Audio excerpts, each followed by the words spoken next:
이번 시간은 플러그 관리 메인 메뉴에 속해 있는 기본 관리에 대해 알아보겠습니다. 이는 사업자 및 원자재처 정보를 입력하면 명세서, 정산, 회계 자동으로 적용하여 더욱 편리한 업무를 가능하게 하는 기능입니다. 첫 번째, 명세서, 정산, 회계에 적용되는 사업자 및 원자재처 정보를 수정하기 기능을 이용하여 수정할 수 있습니다. 두 번째, 계정의 시스템 내에서 보이는 직책 구분을 위해 직책명을 추가하여 수정 관리할 수 있습니다. 이상, 기본 정보 관리에 대한 설명이었습니다. 다음으로 직책명 관리 방법에 대해 알아보겠습니다. 이는 직책명을 등록하면 관리자가 사용자를 등록할 때 활용할 수 있는 기능입니다.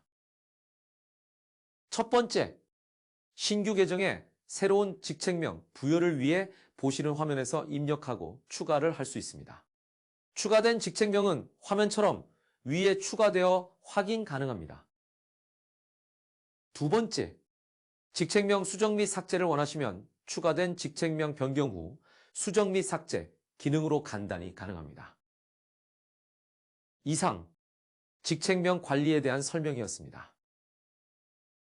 다음으로 자동 품절 관리에 대해 알아보겠습니다.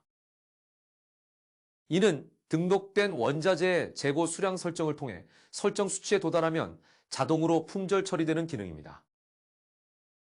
보이는 화면처럼 자동 품절 처리 기준이 되는 야드 수를 입력하고 저장하면 설정된 야드 도달 시에 자동으로 품절 처리가 되어서 관리가 간편하게 가능합니다. 이상, 자동 품절 관리에 대한 설명이었습니다.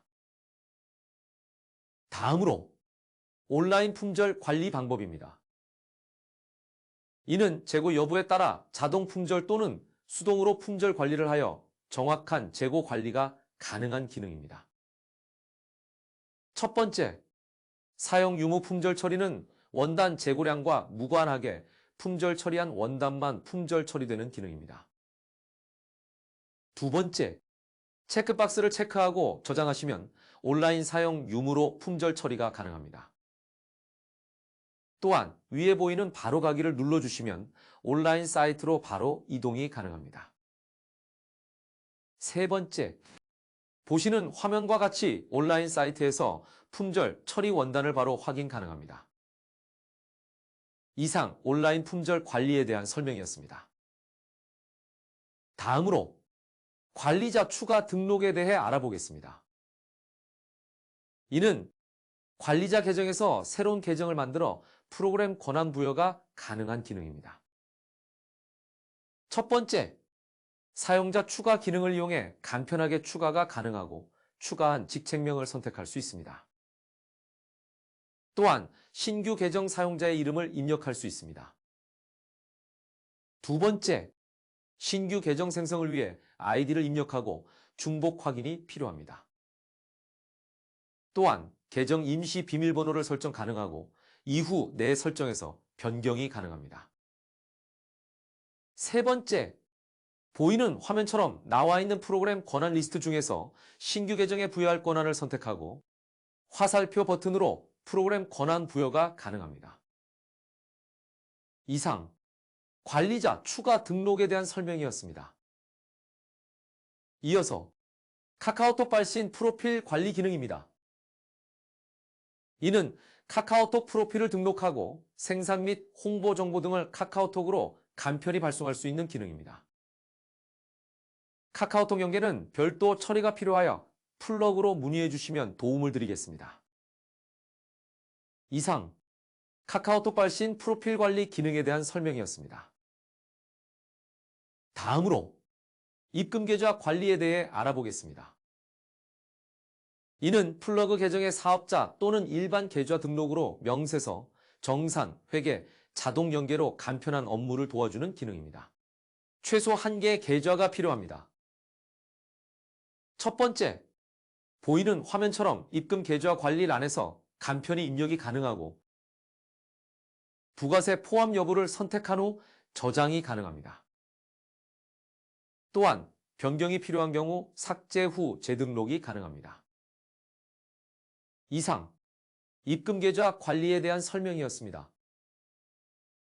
다음으로 로고 관리에 대해 알아보겠습니다. 로고 추가 및 변경은 선택 사항으로 미변경 시 플러그 기본 로고가 표시됩니다. 첫 번째, 기본 관리 안에 회사 로고 창에서 로고 변경이 간편하게 가능하고 변경한 로고는 보이는 화면처럼 메인 화면 좌측 상단 케어라벨 로고가 변경됩니다. 이상 로고 관리에 대한 설명이었습니다. 다음으로 공인인증서 등록에 대해 알아보겠습니다. 이는 공인인증서 등록을 통해 홈택스와 연동이 가능한 기능입니다. 첫 번째, 인증서 선택을 통해 공인인증서 등록이 가능합니다. 두 번째, 인증서가 있는 드라이브를 클릭하여 나오는 공인인증서를 간편히 선택이 가능합니다. 또한 드라이브에 없는 경우 수동 선택으로 경로를 직접 설정하여 선택 가능합니다. 세 번째, 공인인증서의 비밀번호를 입력하고 보이는 화면처럼 하단에 있는 확인 버튼을 통해 등록이 가능합니다. 네 번째, 인증서가 정상 경로로 등록이 되면 파란 메시지가 나타나고 경로에 인증서가 없는 경우 빨간 경고 메시지가 나타납니다. 빨간 메시지가 나온다면 경로 확인이 필요합니다. 이상 공인인증서 등록에 대한 설명이었습니다. 이번 시간은 플러그 관리 메인 메뉴에 속해 있는 기본 관리에 대해 도움을 드렸습니다. 감사합니다.